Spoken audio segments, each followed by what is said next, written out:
Good morning to all of you. मेरा नाम पंकज जांगड़ा है और अपने एक्टिव से पैसिव वॉइस बनाने का जो पार्ट था, प्रोसेस था, आज पार्ट फोर्थ लेके हम आ रहे हैं आपके सामने, जो हर एक स्टूडेंट के लिए इंपॉर्टेंट होगा, चाहे वो एकेडमिक्स के लिए हो, चाहे वो कोचिंग के लिए हो। 8th 9th 10th 11th 12th सब के अंदर एक्टिव वॉइस पैसिव वॉइस का जो फॉर्मूलेज हैं वो पूछे जाते हैं। इवन आपके जो कॉम्पिटिटिव एग्जाम्स हैं जैसे सीजीएल सीपीओ, उनमें तो 25 क्वेश्चंस तक पूछे जाते हैं एक्टिव एंड पैसिव को लेके।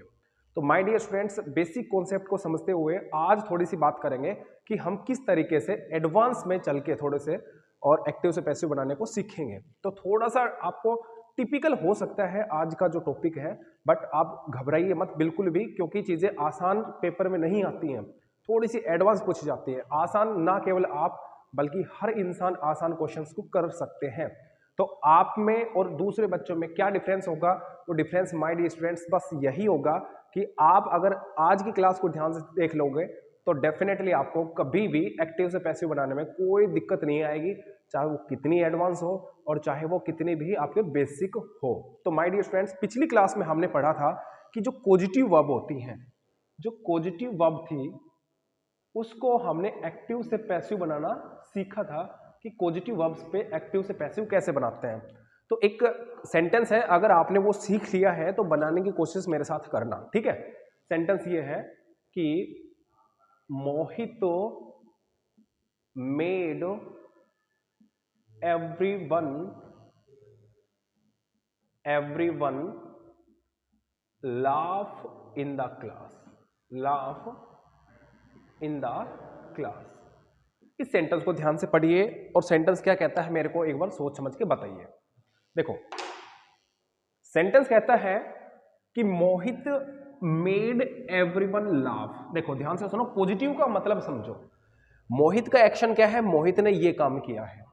और हर किसी का एक्शन क्या है? हर किसी ने ये काम किया है। मतलब मोहित ने ऐसा कोई कारण पैदा किया है जिसकी वजह से सब कोई हंसने लग गए। तो हंसने का काम मोहित ने किया या प्रत्येक इंसान ने? मोहित ने नहीं किया, प्रत्येक इंसान ने हंसने का काम किया। मतलब आप ऐसे सोचो, जो कपिल शर्मा है वो सबको हंसाता है, तो हम क्या कह सकते हैं कि कपिल शर्मा नहीं हंसता, कपिल शर्मा सबको, एवरीवन को हंसाता है। तो वही आपका पॉजिटिव सेंटेंस है। माय डियर स्टूडेंट्स, इस सेंटेंस के अंदर बहुत सारे बच्चे थोड़े से ये सोचेंगे कि भाई हम इस सेंटेंस को कैसे बनाएं।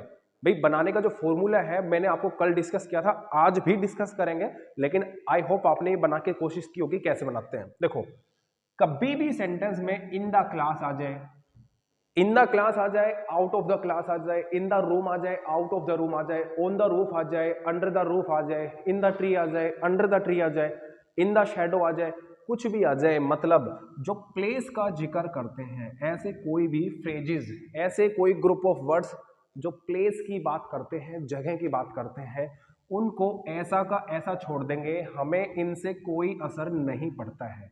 मतलब ये सेंटेंस में है या नहीं है, आप इनको भूल जाओ कि ये भी कुछ कोई लिखी गई चीज है, ठीक है।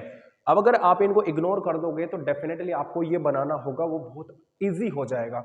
अब आपको पता है ये सब्जेक्ट होता है, ये वर्ब होती है, ये ऑब्जेक्ट होता है, और ये अपने पॉजिटिव वर्ब है जिसको नॉन फाइनाइट वर्ब कहते हैं, ठीक है। तो नॉन फाइनाइट अभी मत सोचो क्या होता है, बस ये मान लो ये भी वर्ब की फर्स्ट फॉर्म होती है, ठीक है।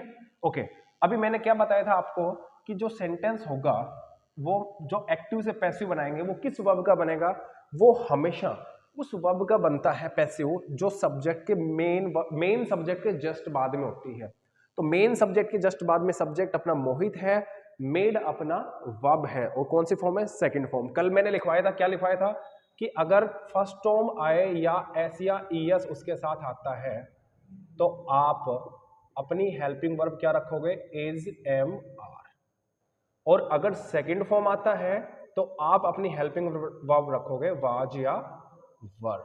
और अगर किसी सेंटेंस में अगर आईएनजी आया है तो आपकी जो हेल्पिंग वर्ब है वो तो सेम रहेगी, लेकिन एक एक्स्ट्रा वर्ड जुड़ जाएगा, क्या?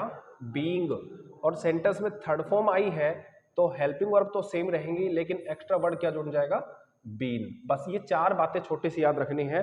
अब किसी भी एक्टिव से पैसिव बनाने के जो फॉर्मूला है, जो स्ट्रक्चर है, उसको कभी भी नहीं भूलोगे और हर आपको वॉइस को चेंज इजीली कर पाओगे। तो इस सेंटेंस में ऑब्जेक्ट क्या है? एवरीवन। सामने ले आओ, हमने लिया एवरीवन। अब देखो ये कौन सी फॉर्म है? Second form. सेकंड फॉर्म होगी तो हेल्पिंग वर्ब क्या होगी?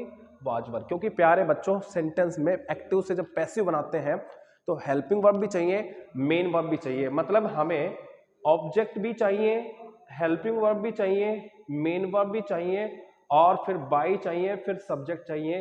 ये सब ने पढ़ रखा है, ये सब ने पढ़ रखा है। तो ऑब्जेक्ट क्या है? एवरीवन, आगे लिख दिया। अब क्या चाहिए? Helping verb. हेल्पिंग वर्ब इस सेंटेंस में नहीं है, सेकंड फॉर्म है, तो अपने पास से लगाएंगे हेल्पिंग वर्ब, और पास से लगाएंगे तो या तो वाज आएगा या वर आएगा। तो एवरीवन का सब्जेक्ट क्या है? देखो वन आया है तो इसलिए क्या आएगा? वाज। Everyone was. और अब क्या कौन सी फॉर्म आएगी? Third form. थर्ड फॉर्म क्या आएगी यहाँ पे? मेड। सेकंड फॉर्म की थर्ड फॉर्म क्या हो जाएगी? मेड का मेड ही रहेगा, थर्ड फॉर्म भी सेम होती है। Everyone made. फिर क्या है? ये कौन सी फॉर्म है? फर्स्ट फॉर्म है, तो इसके साथ टू जोड़ेंगे। To laugh by Mohit, by Mohit. इस सेंटेंस में अपने को सिर्फ एक्स्ट्रा क्या करना होता है? इन दोनों वर्ब्स को पास पास रखना होता है, बस कुछ नहीं है। मतलब ये जो दो वर्ब है पॉजिटिव वर्ब की, उनको पास पास रखना होता है। अब ये जो इन द क्लास है प्यारे बच्चों, आप चाहो तो इन द क्लास को बाई मोहित के बाद रख सकते हो और चाहो तो लाफ के जस्ट बाद भी इन द क्लास लिख सकते हो। उससे ज्यादा फर्क नहीं पड़ता है। किसी बुक में लिखता है कि भाई हम इनको एंड में लिखेंगे, कोई कुछ कहते हैं कि नहीं बाई से पहले लिखो, आपका मन करे वहां लिख दो। एग्जामिनर कभी भी इन चीजों की, छोटी छोटी चीजों की कभी मिस्टेक्स नहीं देता है। बात क्लियर हो गई? तो सेंटेंस क्या बना? Everyone was made to laugh in the class by Mohit, ये भी सही है। Everyone was made to laugh by Mohit in the class, ये भी सही हो जाएगा। बात क्लियर हो गई? आई होप आपको ये सेंटेंस समझ में आया होगा। अब अगर ये सेंटेंस समझ में आया तो एक सेंटेंस और लिखता हूं मैं आपको, ठीक है? सेंटेंस को आप बनाने की कोशिश करना। एडवांस लेवल का सेंटेंस होगा, थोड़ा सा मेंस के एग्जाम्स में काफी बार पूछा गया है, लेकिन आपको भी पता होना चाहिए। सेंटेंस ये है, one of them let me to work. One of them let me work, ये सेंटेंस है। चलो मैं इसको रिपीट करता हूं, आप इसको ऐसे लिख लो, ज्यादा इजी रहेगा, आसान रहेगा। One of them let me do my work, ये सेंटेंस है। इस सेंटेंस का पैसिव फॉर्म कैसे बना हुआ है? बना के देखो, एक बार कोशिश करो, नहीं बनता है तो फिर मैं तो खड़ा ही हूं आपको समझाने के लिए। देखिए, one of them let me do my work. I hope आपने बना के कोशिश की होगी वीडियो को पॉज करके। अब मैं बताता हूं आपको कैसे बनाना है। देखो ये भी पॉजिटिव वर्ब के टाइप की ही है। इसमें भी देखो लेट आया है, फिर मी आया, फिर ऑब्जेक्ट आया, फिर डू आया, एनीथिंग आया है। बिल्कुल मत घबराओ, सेंटेंस में क्या दे रखा है, कितना बड़ा सेंटेंस है, कितना छोटा सेंटेंस है, बहुत ईजी होता है भाई। हम ये मान लेते हैं हमारा सब्जेक्ट वन है, लेकिन ये कंप्लीट फ्रेज जो है ये हमारे सब्जेक्ट के रूप में काम करे, मान लेते हैं। अदरवाइज ये ऑब्जेक्ट है, ठीक है? डैम ऑब्जेक्ट होता है, लेकिन हम इसको वर्ब को इजीली बनाने के लिए अपनी सहूलियत के हिसाब से हम यहाँ पे वन ऑफ देम लिख देते हैं, हमारा कंप्लीट सब्जेक्ट मान लेते हैं। Let me do my work, my dear students, यहाँ पे लिखा let me do my work लिखा है, तो ये जो लेट लिखा है मैंने, आप प्लीज टेल मी कि ये कौन सी फॉर्म है? ये फर्स्ट फॉर्म है, सेकंड फॉर्म है, थर्ड फॉर्म है? कल भी मैंने रिपीट की थी, आज मैं बता रहा हूं, लेट की second form third form same होती है। First form, second form, third forms are the same. तो ये फर्स्ट फॉर्म भी लेट है, सेकंड फॉर्म भी लेट है, थर्ड फॉर्म भी अगर लेट है, तो हम how can we find out, how can we figure out whether this one is first form और सेकंड फॉर्म और third form in the sentence? तो my dear students, we will find out easily. Yesterday I told you, क्या बताया था कल मैंने, कि जब भी सेंटेंस का सब्जेक्ट आपका सिंगुलर हो, इस सेंटेंस का सब्जेक्ट क्या है? वन है, तो यहाँ पे प्रेजेंट होता, फर्स्ट फॉर्म होती तो लेट्स होना चाहिए था, लेकिन इसने लेट्स नहीं लगाया। एग्जामिनर ने जानबूझ के यहाँ पे लेट लिखा है। इट मीन्स हम समझ सकते हैं this is the second form of the verb. तो ये सेकंड फॉर्म है, फिर मी डू माई वर्क। तो प्यारे बच्चों, इसको इजीली आप बना सकते हो। ये सब्जेक्ट हो गया अपना, ये मेन वर्ब की सेकंड फॉर्म हो गई, ये ऑब्जेक्ट हो गया, बस कुछ नहीं है। और ये अपनी कौन सी वर्ब है, ये पॉजिटिव वर्ब है, ये फर्स्ट फॉर्म है। तो इसको आप इजीली कैसे बनाओगे, लेट्स स्टार्ट। तो इसको इस साइड लेके आओ तो क्या बनाओगे, इस साइड लेके आओगे तो ऑब्जेक्ट को इस साइड लेके आओ, क्या बनाओगे, आई।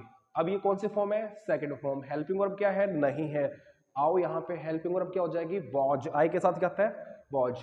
तो आई वॉज। अब वर्ब की कौन सी, अब वर्ब के नंबर आएगा, अब किसका नंबर आएगा, वर्ब का नंबर। वर्ब की कौन सी फॉर्म, थर्ड फॉर्म चाहिए। तो लेट की थर्ड फॉर्म क्या होती है, सेम ही तो होती है। तो आई वॉज लेट। बात क्लियर हो गई, ठीक है। अब ये क्या है, डू। तो देखो ऑप्शन दो होंगे, एक तो वो आपको लगा के देगा टू डू और एक अकेला देगा डू।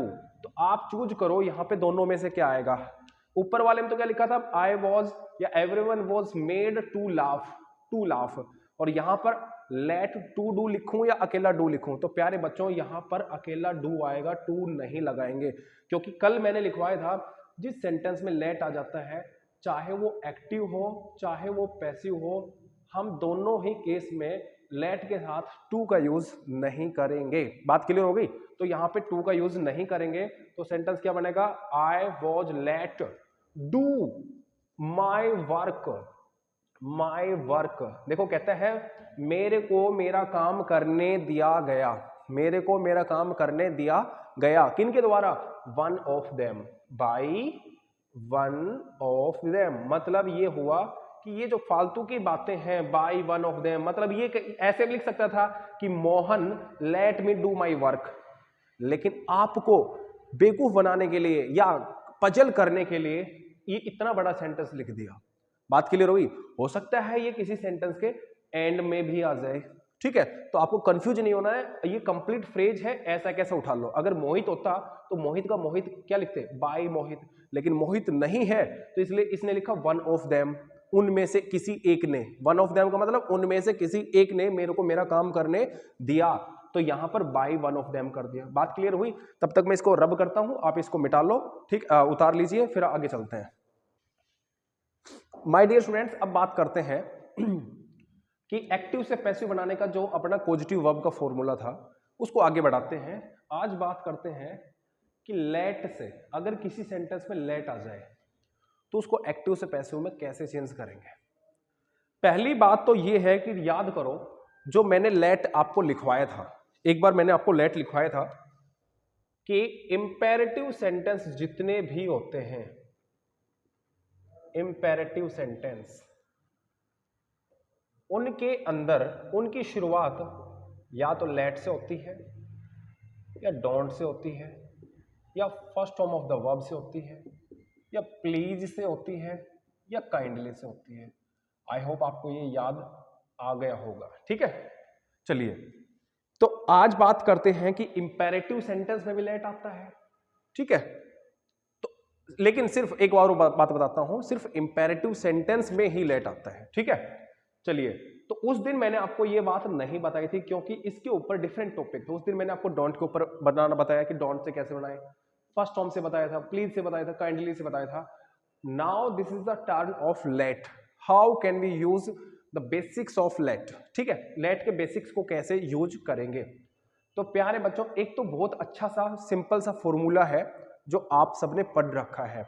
जैसे अब वो फॉर्मूला पता नहीं याद है या नहीं है आप लोगों के, लेकिन अगर मैं आपसे ये कह दूं कि ओपन द डोर, क्या कहा मैंने, ओपन द डोर का एक्टिव से पैसिव चेंज करो, तो आई होप ये आपने रट रखा होगा। और जो बहुत अच्छी बात है, मतलब अच्छी बात क्या है कि आपको इंग्लिश के अंदर रूल्स याद रखने की जरूरत नहीं है।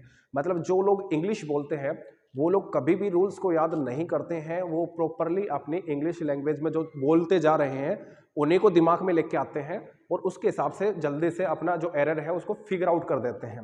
लेकिन अब बात करते हैं कि जो लोग इंग्लिश नहीं बोलते उनका क्या करें। तो this is the very most and most important formula is that आप उस सेंटेंस को याद रखो जिसका फॉर्मूला रटने की कोशिश कर रहे थे। जैसे आपको इसका फॉर्मूला याद नहीं है, लेकिन अगर मैं आपसे कह दूं इसकी पैसिव वॉइस बनाओ तो आप तुरंत कहोगे लेट द डोर, याद करो, शाबाश। जिसको याद नहीं आया, लेट द डोर, बिल्कुल सही, be opened, let the door be opened. मतलब ये आपको सेंटेंस डेफिनेटली याद होगा, या याद नहीं था तो याद आ गया होगा। Let the door be opened, कहता है दरवाजे को खोला जाए। लेट ओपन द डोर का मतलब दरवाजा खोलो, late the door be open का मतलब दरवाजे को खोला जाए। बात क्लियर हो गई? दोनों ही कामों में दरवाजा खुलेगा, चाहे एक्टिव में बोलो चाहे पैसिव में बोलो। अब हम फॉर्मूला यहां से ढूंढ लेते हैं कि फॉर्मूला एक्चुअल में है क्या। देखो हमने देखो इस सेंटेंस में कहीं लेट था नहीं था, तो सबसे पहले हमने क्या लगाया? लेट। तो जिन सेंटेंस की शुरुआत फर्स्ट फॉर्म से होती है वो सारे सेंटेंस में हम क्या लगा सकते हैं? शुरू में अपने आप से लेट लगा सकते हैं। फिर देखो ये फर्स्ट फॉर्म थी तो ये क्या था? आप कहोगे सर ये तो ऑब्जेक्ट था, और हमने ऑब्जेक्ट को किसके बाद लिखा? लेट के बाद। फिर हम लगाएंगे ऑब्जेक्ट, लेट के बाद क्या है? ऑब्जेक्ट। फिर क्या लगाया हमने अपने पास से? इस सेंटेंस में बी थी नहीं थी प्यारे बच्चों, फिर बी लगा दिया। और फिर ये कौन सी फॉर्म थी? थर्ड फॉर्म, तो मैंने यहाँ पे थर्ड फॉर्म। मतलब हमने इस सेंटेंस में जो फॉर्मूला था उसको याद नहीं किया, बस एक सेंटेंस याद था पैसिव वॉइस का, हमने वो लिखा, फिर जो चीज लिख रखी थी वो हमने भी लिख दी। बात क्लियर होगी? प्यारे बच्चों एक चीज तो आपको ये समझ में आ गई होगी कि जो ये फर्स्ट फॉर्म होती है, जो ये फर्स्ट फॉर्म होती है, ये इसको थर्ड फॉर्म में लिखने से पहले क्या लगाना पड़ता है अपने को? बी। तो कभी कभी क्या लगाना पड़ता है? बीइंग। तो कभी कभी क्या लगाना पड़ता है? बीन। तो ये यहां पर बी क्यों लिखा? क्योंकि कौन सी फॉर्म थी? फर्स्ट फॉर्म थी। और थोड़ी देर पहले मैंने बताया था कि बीइंग कब लिखेंगे? जब आईएनजी आता। मेरा जो पढ़ाया हुआ है वो थोड़ा बहुत आपको समझ में आ रहा होगा। और बीन कब लिखते? थोड़ी देर पहले बताया था, जब थर्ड फॉर्म होंगे। बात क्लियर? तो इस सेंटेंस में क्या थी? फर्स्ट फॉर्म थी, इसलिए क्या लिखा? बी लिखा, ना तो बीइंग लिखा ना बीन लिखा। बात क्लियर हो गई? तो इसलिए बी के बाद कौन सी फॉर्म आई? Third form. तो ये आसानी से पहचानने के तरीके हैं सेंटेंस एक्टिव में है कि पैसिव में है। बी के बाद थर्ड फॉर्म आएगी तो भी पैसिव में, बीइंग के बाद थर्ड फॉर्म तो भी पैसिव में, और बीन के बाद थर्ड फॉर्म होगी तो भी पैसिव में होगा।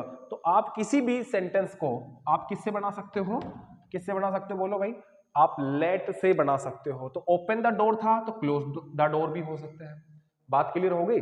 ऐसे अगर मैं आपसे कह दूं कि don't open the door, don't open the door, तो प्यारे बच्चों इस सेंटेंस को भी आप किससे बना सकते हो? लेट से। बस एक चीज याद रखनी है, आपको नॉट लगाना है और एक प्रॉपर जगह पे नॉट लगाना पड़ेगा। कभी बच्चे क्या करते हैं? लेट के बाद नोट लगा देते हैं, कुछ बच्चे ऑब्जेक्ट के बाद नोट लगा देते हैं, कुछ बच्चे ऐसे होते हैं जो बी के बाद नोट लगा देते हैं। हम देखेंगे कहां पर नोट लगाना है। बस आपको डोंट भूल जाना, ये मान लो ये नॉट है, लगाओ लेट। सबसे पहले क्या लगाओगे? लेट। फिर क्या करोगे? ऑब्जेक्ट क्या है? The door. कहता है दरवाजे को मत खुलने दो।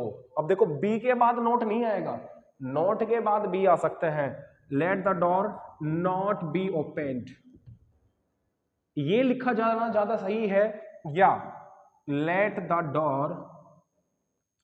Door be not opened. अब जल्दी से ये बताओ कि कौन सी बात ज्यादा सही रहेगी? नॉट के बाद फर्स्ट फॉर्म ज्यादा सही रहेगा, या बी के बाद नॉट और उसके बाद थर्ड फॉर्म? कौन सा ज्यादा सही रहेगा? प्यारे बच्चों ऊपर वाली बात लिखी गई बिल्कुल गलत है। Let the door not be opened लिखने की बजाय हम क्या लिखेंगे? Let the door be not opened. बात क्लियर हो गई? बस ये छोटी सी बात थी। बस आपको सिर्फ कितना ध्यान रखना है? नोट वाला ध्यान रखना है कि नोट को कहां लगाना है, इसकी एग्जैक्ट लोकेशन क्या होनी चाहिए, सॉरी एग्जैक्ट पोजीशन क्या होनी चाहिए सेंटेंस के अंदर। तो हम इसी को आगे बढ़ाते हैं। आगे बढ़ाने का जो अपना नियम होगा, रूल होगा, वो क्या होगा? ध्यान से देखना।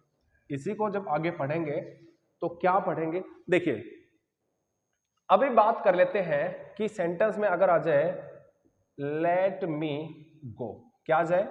लेट मी गो आ जाए। अब इस सेंटेंस को, अच्छा इसको पढ़ने से पहले हम अगर इसी सेंटेंस को देखें या इस सेंटेंस को देखें तो एक और तरीका था। क्या बताओ? उस दिन मैंने पढ़ाया था you are ordered to open the door, बताया था ना, you are ordered to open the door कहता है। या फिर इसको बनाए तो you are ordered not to open the door बन सकता है। मतलब ये इससे भी बन सकता है और उस तरीके से भी बन सकता है। ठीक है, इस सेंटेंस को बनाने से पहले अगर मैं आपसे कहूं कि एक सेंटेंस मैंने लिखा कि ओबे योर पेरेंट्स, क्या लिखा मैंने? ओबे योर पेरेंट्स। अब इस सेंटेंस को ध्यान से सुनना। कुछ सेंटेंस ऐसे होते हैं जिनको एक से ज्यादा तरीके से बना सकते हैं, एक से ज्यादा तरीके से बना सकते हैं। प्यारे बच्चों इस सेंटेंस को अगर मैं बनाना चाहूं तो लेट से भी बना सकता हूं। कैसे? बना के देखो, लेट से कोशिश करो बनाने की। लेट ऑब्जेक्ट क्या है? Your parents. अब क्या लिखेंगे? ऑब्जेक्ट लिख दिया। अब क्या लिखेंगे उसके बाद? चेक करो, लेट भी आ गया, ऑब्जेक्ट भी आ गया, फिर क्या लिखेंगे? बी। और ओबे की थर्ड फॉर्म ओबेड। ओबे का मतलब आज्ञा का पालन करना। ओबीडियंस इसी से बना है, जो बनना है ओबीडियंस, वो जो वर्ड बना है किससे बना होगा, वो ओबे से बना होगा। और ओबीडियंस का जस्ट उल्टा डिसओबीडियंस, वो भी किससे बना होगा, वो भी इसी से बना होगा। बात क्लियर हो गई। तो let your parents be obeyed, तो कहता है आपके पेरेंट्स की आज्ञा का पालन किया जाए। तो एक तो तरीका ये है अपना इसको बनाने का। प्यारे बच्चों, दूसरा तरीका क्या हो सकता है? दूसरा तरीका मैंने थोड़ी देर आपको एक इससे जस्ट पहले वाली जो क्लास थी उसमें पढ़ाया था कि आप बना सकते हो यू आर लगा के। क्या करके? You are. अब देखो, ऑर्डर तो नहीं कर सकते किसी को, या तो रिक्वेस्ट कर सकते हैं या आपको ओब्लाइज कर सकते हैं। तो आप क्या कर सकते हो इसमें, यू आर ओब्लाइज्ड। देखो, आपको एक बात सुनो, अगर मैं आपसे कह दूं कि अपने माता पिता का आज्ञा का पालन करो, तो हो सकता है मेरी टोन से आप समझ जाओगे कि यार ये गुस्से में है और ऑर्डर दे रहा है।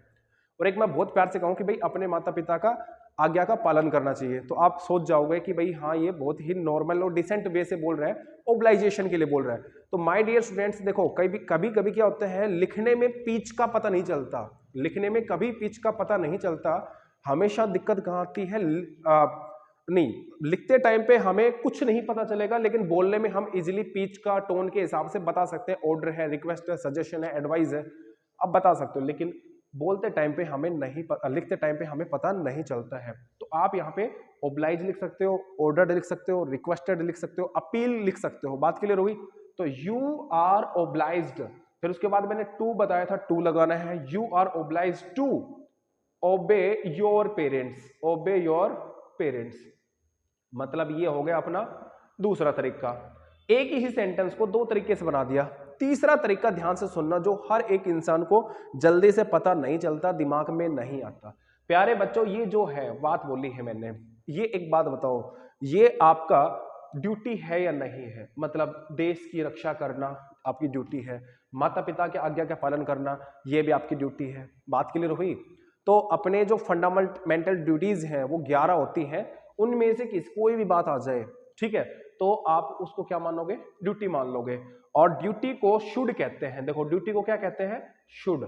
तो आप इसको शुड से लिख सकते हैं। तो सेंटेंस शुड से कैसे लिखेंगे? सेंटेंस लिखने का जो प्रॉपर तरीका होगा वो ये होगा माय डियर स्टूडेंट्स, कि your parents should be, your parents should be obeyed, your parents should be obeyed. ये जो सेंटेंस मैंने लिखा है, आपको ये तीसरा तरीका है, आपको ऐसा भी मिल सकता है। फिर आप कहोगे सर इस सेंटेंस में तो शुड नहीं था, यहाँ पे कैसे आ गया? तो प्यारे बच्चों, मैंने क्या कहा, माता पिता का आज्ञा का पालन करना चाहिए, टीचर्स की बात माननी चाहिए, माँ बाप की बात माननी चाहिए, देश की रक्षा करनी चाहिए, देश की सेवा करनी चाहिए, झूठ नहीं बोलनी चाहिए। ये सब चीजें क्या है, आपकी ड्यूटी है। और ड्यूटी को किस से लिखते हैं, शुड से। तो जिन सेंटेंस में ड्यूटी होती है उन सेंटेंस में आप डायरेक्ट किसका यूज कर सकते हैं, शुड का यूज कर सकते हैं। My dear students, I hope ये आपको समझ में आया होगा। जब तक मैं इसको मिटाऊं तब तक आप जल्दी से इसको नोट डाउन कर लीजिए जल्दी से। देखो माय डियर स्टूडेंट्स, अब बात कर लेते हैं लेट को और कैसे बना सकते हैं। अब जो पोर्शन आएगा ये ज्यादा इंपॉर्टेंट होगा। जैसे मैंने कहा लेट मी गो, देखो लेट मी गो को कैसे बनाएं। देखो है तो बात बहुत जरूरी, बहुत समझदारी वाली, कि इसको कैसे बनाया जाए लेट मी गो को। अगर कोई पूछे आपसे तो how can we change let me go into passive, तो प्यारे बच्चों आप कहोगे सर वो लेट वाला फॉर्मूला लगा दो, है ना? नहीं भाई, ध्यान से सुनना। इस सेंटेंस में ये वर्ब रही, ये ऑब्जेक्ट रहा, तो इसको घुमा फिरा के लिखेंगे तो नहीं लिखेंगे, क्योंकि इसमें तो लेट पहले से ही आया हुआ है।